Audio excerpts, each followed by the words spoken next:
Everyone, আজকের recipe পুঁটি মাছের ঝালদা। তার জন্য আমি মশলা নিয়ে নেব, অল্প করে ধনে নিয়ে নেব, একদম অল্প অল্প জিরে নিয়ে নেব, 300 গ্রাম মাছের হবে। আর অল্প পরিমাণে সর্ষে নিয়ে নেবো, কালো সর্ষে। আর দুটো কাঁচা লঙ্কা দিয়ে দেবো, এই কারণেই যে যাতে এটা তেতো না হয়। আগে দুটো দিয়েছিলাম, এখন আরও এই কটা কাঁচা লঙ্কা দিয়ে দেবো, দুটো শুকনো লঙ্কা দিয়ে দেবো, অল্প আদা দিয়ে দেবো, রসুন দিয়ে দেবো, একটা ছোটো সাইজের পেঁয়াজ আমি দিয়ে দেবো বাটার জন্য। আর একটা বড়ো সাইজের পেঁয়াজ এভাবে কুচনো করে রেখে দেবো, এটা তখন মাছের সঙ্গে দিতে হবে। এবার মশলাটা করে নেব। মশলাটা করে নিয়েছি, আর এখানে 300 গ্রাম মতো পুঁটি মাছ নিয়েছি, ভালো করে ধুয়ে পরিষ্কার করে দিয়েছি। অল্প হলুদ, অল্প নুন দিয়ে এটাকে ভালোভাবে মাখিয়ে নেব।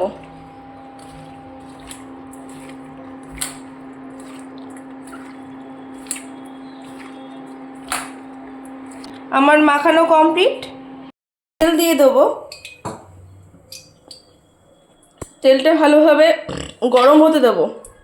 আমার তেলটা ভালোভাবে গরম হয়ে গেছে, এবার মাছগুলো দিয়ে দেবো। মাছগুলো একদম কড়কড়ে করে ভেজে নেব।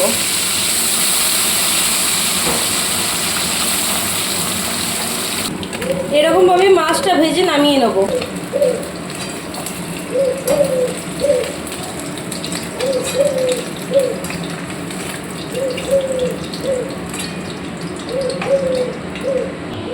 এরকম পাতলা পাতলা করে আলু ভাজা, মানে এরকম আলু কেটে নেবো পাতলা পাতলা করে।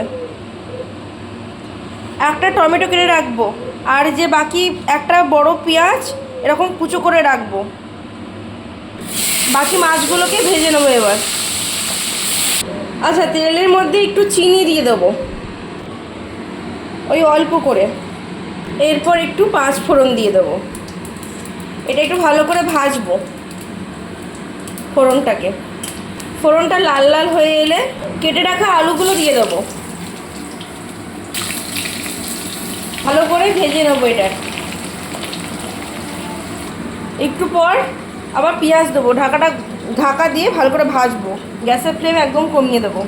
হালকা করে আলুটা ভেজে নিয়ে এই কেটে রাখা পেঁয়াজগুলো এবার সব দিয়ে দেবো এর মধ্যে।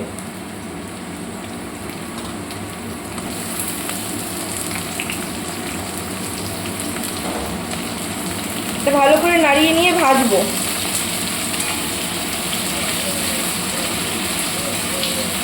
আচ্ছা, আমার আলুগুলো ভাজা হয়ে গেছে। পেঁয়াজটা বেশি ভাজবেন না, হালকা ভাজা হয়ে গেলে বেটে রাখা মশলাগুলো সব দিয়ে দেবো।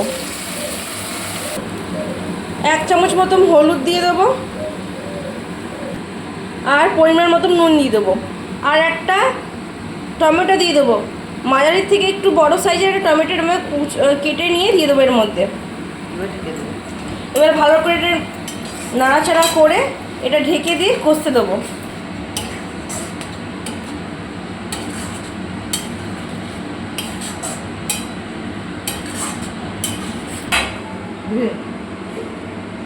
আমার মশলাটা কষানো হয়ে গেছে আলু দিয়ে। দুটো কাঁচা লঙ্কা দিয়ে দিয়েছি। এবার ভালো করে নাড়িয়ে নেব। নাড়াচাড়া করে নেওয়ার পর আলু টালুগুলো সব সেদ্ধ হয়ে গেছে, এবার জল টল দিয়ে দেবো। এটা ফুটে গেলে তখন মাছগুলো দেবো। আচ্ছা, ঝোলটা ভালোভাবে ফুটে গেছে, এবার মাছগুলো সব এক এক করে দিয়ে দেবো। ভেজে রাখা যে মাছগুলো আছে এগুলো এক এক করে আমি ঝোলে দিয়ে দেবো। ভালো করে দিয়ে নাড়াচাড়া করে খানিকক্ষণ ফোটাবো।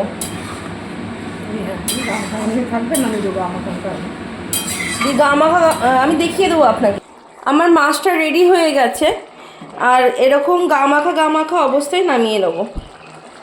মাছটা আমার সম্পূর্ণ রেডি হয়ে গেছে। এভাবে রান্না করে দেখবেন, খুব ভালো লাগে খেতে। পুরো ভিডিওটি দেখার জন্য ধন্যবাদ। টাটা।